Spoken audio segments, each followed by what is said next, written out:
देश का संपत्ति बेचना, राष्ट्र का संपत्ति बेचना कौन सा देशभक्ति है? कौन सा विकास है? अब अपना कैमरा बेच दीजिएगा तो आपका विकास हो जाएगा। अब अपना मोबाइल बेच दीजिएगा तो विकास हो जाएगा। हम इस शर्ट बेच देंगे ये वाला तो हमारा विकास हो जाएगा। देखिए, इतना चुतिया मत बनाइए भाई जी। चुतिया बनाने का हद होता है। और तालिबान करके अफगानिस्तान करके ये लोग तो 13 एयरपोर्ट, तेल, भेल, रेल, एयरपोर्ट, तमाम चीज, हाईवे, तमाम चीजों को बेचने का काम कर रहे हैं। यही तो हो रहा है। तुम हमको देशभक्ति का सर्टिफिकेट मांगते हो। तुम्हारा बाप का नाम माफी मांगने में लिखा होगा और मेरा बाप का नाम, दादा का नाम इंडिया गेट पर लिखा हुआ है। लड़ने वालों में जिन लोगों ने शहीद हुआ, हमारे बाप दादाओं ने शहीद हुआ है, तुम्हारे बाप दादाओं ने शहीद नहीं हुआ है। उस समय भारतीय जनता पार्टी के समर्थक गुंजन कपूर जब नकाब पहनकर इस शाहीन बाग आंदोलन को बदनाम करने के लिए आई थी, उस समय हम लोगों ने पकड़ लिया, लेकिन किसी ने एक हाथ उठाने का काम नहीं किया। अब बताओ, हमने इसलिए नहीं मारा कि वो भी हमारे देश का नागरिक है। इतनी गलती करने के बाद हमारे आंदोलन को बदनाम करने के लिए निकाब पहन के आई हिंदू महिला, लेकिन हमने कुछ नहीं किया और तुमने झूठा आरोप लगाकर मारने का काम किया। पीटने वाला जेल नहीं जा रहा है, पिटाने वाला जेल जा रहा है। इससे सिद्ध होता है कि यह सरकार दंगाइयों को संरक्षण देने का काम कर रही है, दंगाइयों को बचाने का काम कर रही है। इंदौर में जो कल घटना घटी है, एक नौकरी वाले को मारा जाता है, फिर उसके बाद पुलिस उसी को गिरफ्तार भी कर देती है, तो क्या कहना है? देखिए, जिस तरीके से मानवता को शर्मसार करने वाली इंदौर के अंदर घटना घटी, वो हमारे देश के लिए और लोकतंत्र के लिए, संविधान के लिए खतरा है। आप बताइए, क्या अपने देश में व्यापार करने के लिए, बिजनेस करने के लिए, सामान बेचने के लिए किसी से परमिशन लेने की ज़रूरत है? हमारा देश 15 अगस्त 1947 को आज़ाद हो गया। हम लोकतंत्र देश में है, स्वतंत्र देश में है। क्या मैं मुसलमान हूँ, हिंदू इलाके में नहीं बेच सकता हूँ? क्या हमारे हिंदू भाई मुसलमान इलाके में कोई सामान नहीं बेच सकते हैं? लेकिन आरएसएस और बजरंग दल के लोग, जो हिंदू तत्व तालिबान, इंडिया में जो तालिबान लोग हैं, दंगाई लोग हैं, उन्होंने तस्लीम को मारकर हमारे देश के जो एकता है, अखंडता है, उसको तोड़ने का काम किया है। दुर्भाग्य तो तब हो गया सड़ा समाज, जब तस्लीम को पीटने वाले को, 2 लोगों को गिरफ्तार किया जाता है, तो सड़ा समाज के लोग और बजरंग दल के लोग, एबीवीपी के लोग और आतंकवादी समर्थन के लोग थाने को घेराव करते हैं और बोलते हैं कि दंगाई को छोड़ दो, हत्यारे को छोड़ दो। ये कौन सा न्याय है भाई? ये कौन सा संविधान है? आप एक बात बताइए। और दुर्भाग्य तब हो गया कि जब तस्लीम, जो युवक को पीटा गया बुरी तरीके से, उसकी मोबाइल तोड़ दी गई, उसकी सामान को तोड़ दिया गया, उस पर पोक्सो एक्ट के तहत 9 संगीन धारा लगाकर उस पर एफआईआर कर दिया गया। जो पूरी वीडियो में दुनिया दिख रही है कि किसको मारा जा रहा है, कौन पीट रहा है, कौन अपनी जान को बचाने के लिए गुहार लगा रहा है, लेकिन पीटने वाला जेल नहीं जा रहा है, पिटाने वाला जेल जा रहा है। इससे सिद्ध होता है कि यह सरकार दंगाइयों को संरक्षण देने का काम कर रही है, दंगाइयों को बचाने का काम कर रही है। लेकिन जिस तरीके से मीडिया तालिबान पे हंगामा कर रही थी, और आप ये समझिए कि ये तालिबान का दूसरा रूप है, आरएसएस और बजरंग दल के लोग जो कर रहे हैं। नहीं, दूसरा रूप नहीं है। तालिबान से बड़ा ये आतंकवाद है।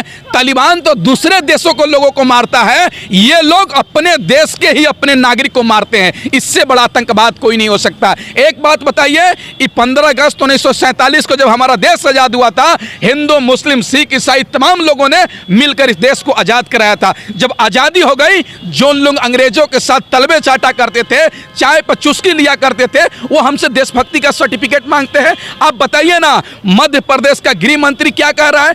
प्रेस कॉन्फ्रेंस कर रहा है, बयान दे रहा है कि तस्लीम जो पीटा गया अच्छा हुआ है, उसके पास 2 आधार कार्ड मिले हैं, वो हिंदू नाम बता रहा है। अरे सुनो, हमको आतंकवादी कहने वालों, देशभक्ति अपने आप को बताने वालों, देशभक्त और आतंकवादों में फर्क मैं तुमको बताता हूं। यही दिल्ली के अंदर एनआरसी और एनपीआर के खिलाफ हमारी माँ बहनें और तमाम लोग आंदोलन कर रहे थे शाहीन बाग में। उस समय भारतीय जनता पार्टी के समर्थक गुंजन कपूर जब नकाब पहनकर इस शाहीन बाग आंदोलन को बदनाम करने के लिए आई थी, उस समय हम लोगों ने पकड़ लिया, लेकिन किसी ने एक हाथ उठाने का काम नहीं किया। अब बताओ, हमने इसलिए नहीं मारा कि वो भी हमारे देश का नागरिक है। इतनी गलती करने के बाद हमारे आंदोलन को बदनाम करने के लिए निकाब पहन के आई हिंदू महिला, लेकिन हमने कुछ नहीं किया और तुमने झूठा आरोप लगाकर मारने का काम किया, पीटने का काम किया। ये पूरे तरीके से देश के लिए और लोकतंत्र के लिए, संविधान के लिए खतरा खतरा है। मैं सरकार से पहले भी मांग कर चुका हूं, आज भी कह रहा हूं कि देश में मॉब लिंचिंग के खिलाफ एक कानून बनना चाहिए, ताकि मॉब लिंचिंग करने वाला कोई भी हो उसको फांसी की सजा मिल सके, कड़ी से कड़ी सजा मिल सके, ताकि देश में दोबारा घटना ना घटे। एक बात बताइए, ये सरकार आगामी विधानसभा चुनाव 5 राज्यों में चुनाव होने वाला है, उत्तर प्रदेश, उत्तराखंड और तमाम राज्यों में उसकी चुनाव लड़ने की तैयारी कर रही है सरकार। 7 वर्ष में 2014 के बाद मोदी जी प्रधानमंत्री बनने के बाद कोई ऐसा काम नहीं किया जो मुद्दे पे वोट मांग सके। यूपी में 4.5 वर्ष से योगी जी मुख्यमंत्री हैं, कोई ऐसा काम नहीं किया कि वोट काम के आधार में मांग सके।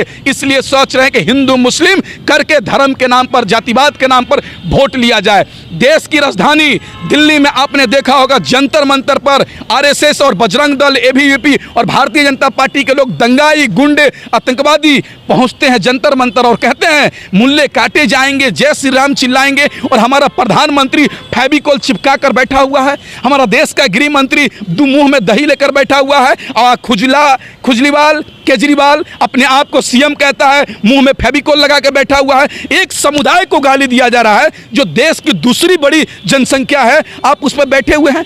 अरे भाई, हमको सुरक्षा चाहिए। हम इस देश में इसीलिए रुके थे, इसलिए नहीं रुके थे, हमारे पास ऑप्शन था दूसरे देशों में जाने का, लेकिन हमने नहीं किया। और तुम हमको देशभक्ति का सर्टिफिकेट मांगते हो। तुम्हारा बाप का नाम माफी मांगने में लिखा होगा, और मेरा बाप का नाम, दादा का नाम इंडिया गेट पर लिखा हुआ है। लड़ने वालों में जिन लोगों ने शहीद हुआ, हमारे बाप दादाओं ने शहीद हुआ है, तुम्हारे बाप दादाओं ने शहीद नहीं हुआ है। बीजेपी तो खुद को सबसे बड़ी देशभक्त पार्टी कहती है। कल्याण सिंह के मौत के बाद तिरंगा के ऊपर बीजेपी ने अपना झंडा लगाया। देखिए भारतीय जनता पार्टी का इतिहास रहा है, आज की बात नहीं है, भारतीय जनता पार्टी का इतिहास रहा है कि तिरंगा का अपमान करने का, देश का अपमान करने का। आप बताइए ना, आरएसएस के ऑफिस में तिरंगा झंडा पहले कितने दिनों तक, कितने सालों तक इन्होंने नहीं फहराया, और इन लोग तिरंगा से बड़ी झंडा अपने भगवा झंडा को मानते हैं, अपने भारतीय जनता पार्टी को झंडा मानते हैं। तभी तो स्वर्गीय कल्याण सिंह जी मरे जब उन पे तिरंगा झंडा रखा हुआ था, लेकिन प्रधानमंत्री के सामने, योगी जी के सामने भारतीय जनता पार्टी के कार्यकर्ता लाकर तिरंगा के ऊपर भारतीय जनता पार्टी का झंडा रखते हैं, लेकिन प्रधानमंत्री जी एक शब्द नहीं बोलते हैं। इससे सिद्ध होता है कि ये प्रधानमंत्री को लोकतंत्र से प्यार नहीं है, संविधान से प्यार नहीं है, देश से प्यार नहीं है, इस तिरंगे से प्यार नहीं है। उसको प्यार है तो केवल भारतीय जनता पार्टी से। जिस तरीके से आप बताइए ना, तालिबान करके, अफगानिस्तान करके, ये लोग तो 13 एयरपोर्ट, तेल, भेल, रेल, एयरपोर्ट, तमाम चीज, हाईवे, तमाम चीज़ों को बेचने का काम कर रहे हैं। यही तो हो रहा है। मेन स्ट्रीम मीडिया क्या कर रही है?